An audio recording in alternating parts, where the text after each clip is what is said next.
E aí, bom, você falou que também tem que ficar vendo o que tá acontecendo lá fora, porque de fato tá acontecendo umas coisas lá fora, né? Dá, por exemplo, pra gente falar um pouquinho de Trump enchendo o nosso saco aqui, por exemplo. Né? Você tá sendo o umbigo do mundo, porque na verdade tem gente... É verdade.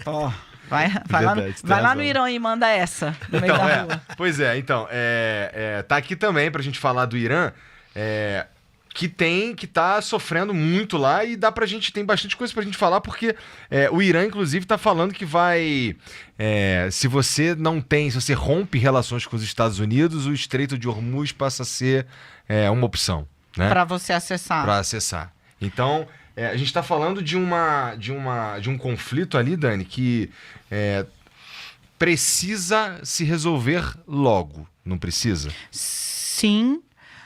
Se vai, é que a gente já não dá para cravar. Porque o Estreito de Hormuz, tem economistas divergem um pouco. Tá, mas basicamente passa de 20% a 30% da produção global de petróleo passa por ali. Passa pelo Estreito de Hormuz, que é controlado pelo Irã.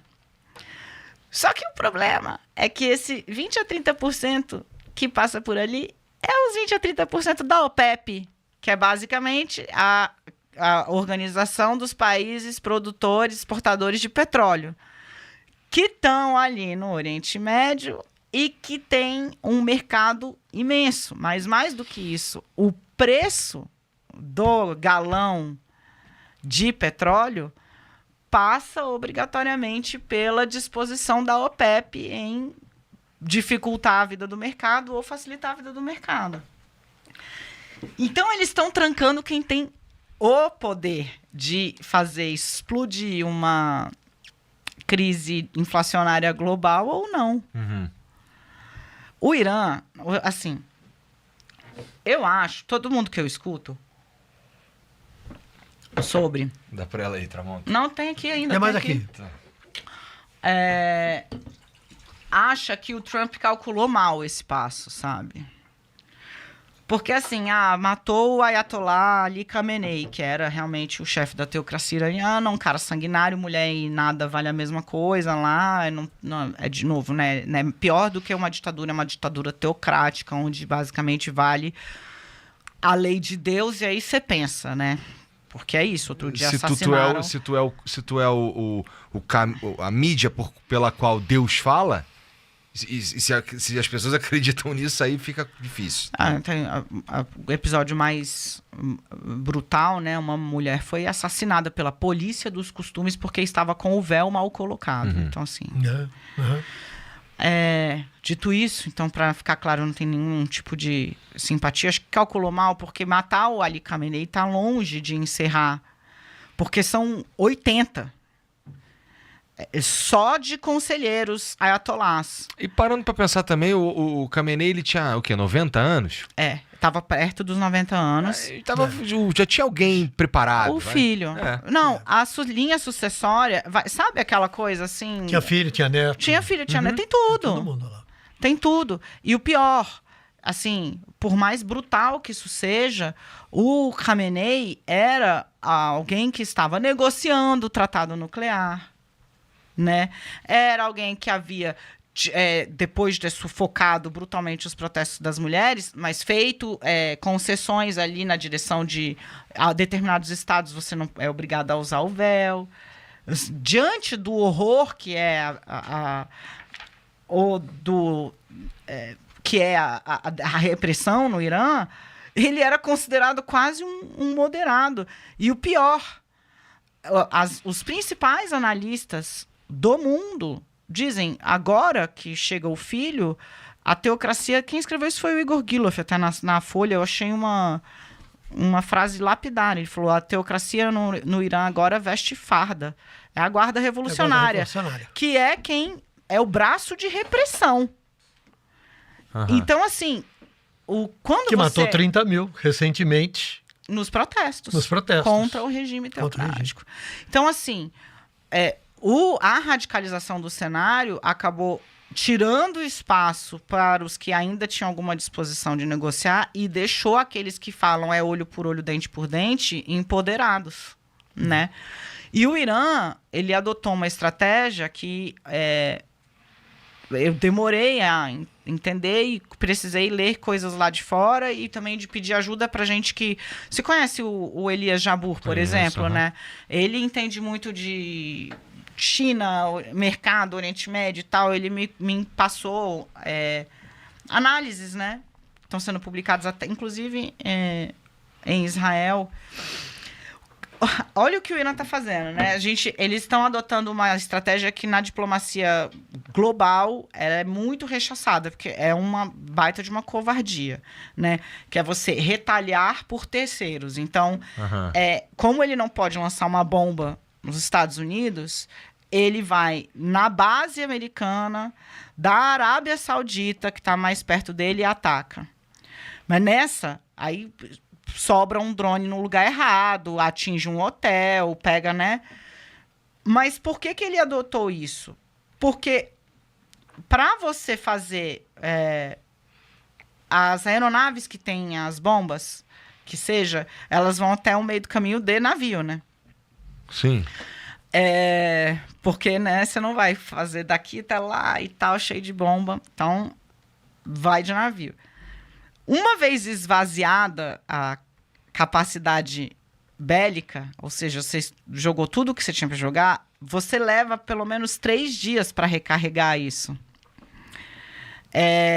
E o que o Irã está fazendo? Ele está acabando com a capacidade dos americanos de se reequiparem rápido. Porque onde tem base, que está lá o suplemento, etc e tal, uma vez você explode... o cara não vai conseguir fazer aquele trajeto nos mesmos 3 dias que ele fazia antes. Uhum. Então, eles estão tentando dar um nó logístico. Ou seja, apontando para um desfecho muito mais vagaroso. Tem muita gente que acha que sem botar bota no chão, como dizem, né? Ou seja, exército americano dentro do Irã, os Estados Unidos não resolvem. Problema. O Irã tem quase 1 milhão de soldados. E um território difícil, 92 milhões de habitantes e 1 milhão de soldados. Eu vi esta semana uma entrevista que o William Vac concedeu ao podcast Plano B, do Marcos Lisboa. Uhum. O Vac cobriu 9 guerras. O Vac cobriu a guerra do Irã e Iraque, do Líbano, dos Balcãs, da Revolução Iraniana, a Guerra do Golfo, foi também para a guerrilha da Colômbia. Ele ficou 23 anos como correspondente na Europa e cobriu principalmente isso. E ele deu um depoimento sobre o Irã. E ele manifestou um respeito pelo Irã. Ele falou, o Irã é uma civilização de milhares de anos de antes de Cristo. O Irã foi a pedra, foi o grande problema. O Irã, que na época eram persas, foi o grande problema do Império Romano. Então é uma civilização instalada com conceitos e com um estilo de vida que são muito diferentes, e quem não estudar a história e não conhecer a história para poder agir com o Irã, vai fazer bobagem. Uhum. E aí ele lembrou algumas coisas. Ele falou assim, a Revolução Iraniana foi com base na virada de ponta cabeça de uma ideia em que colocou a autoridade religiosa acima da autoridade secular.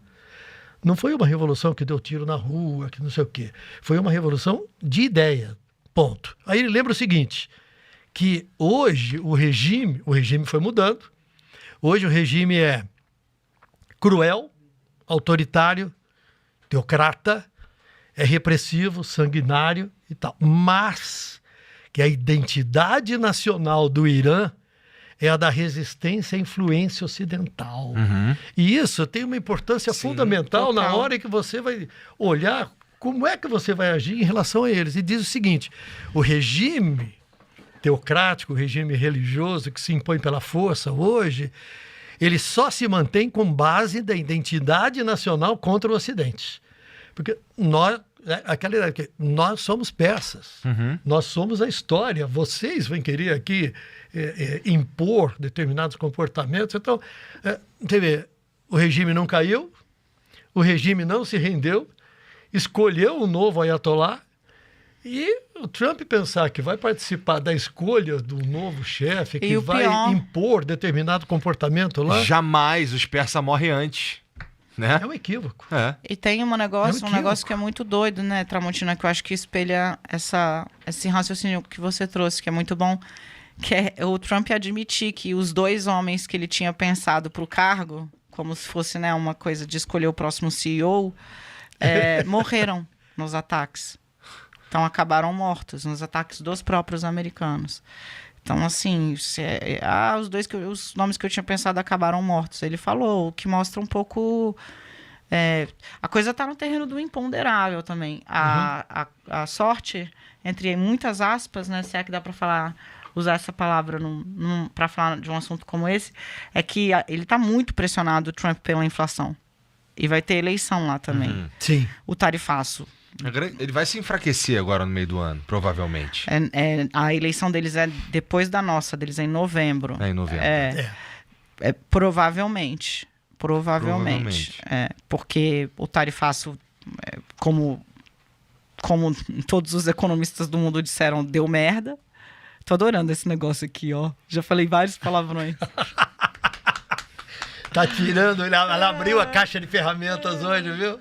Tu tinha que ver o Tramonta. Na primeira vez que ele De vez em veio... quando eu falo umas coisas aqui, eu falo, nossa, eu falei isso. O Tramonta, na primeira vez, ele até veio... Ele veio com a camisa de algodão, normal, não sei o quê. E já chegou falando, cara, que alegria que não é ter que... Tipo, no meu armário, eu tinha lá, porra, pegava sempre uma gravata, não sei o quê. Ele conta essa história aí, das roupas que ele tinha que usar lá. E agora é o contrário. Tem dia que ele chega aqui do jeitinho que ele tá aqui hoje, ele fala, pô, cara, que bom, né? Posso só vir assim, cara. Já vim até de bermuda. Mas como eu sou visita, eu vim chique, por favor. Comentem a minha jaqueta, que não fala português. Ah, chique. A bolsa também não fala português, né? Eu botei no chão, eu sou um menino humilde.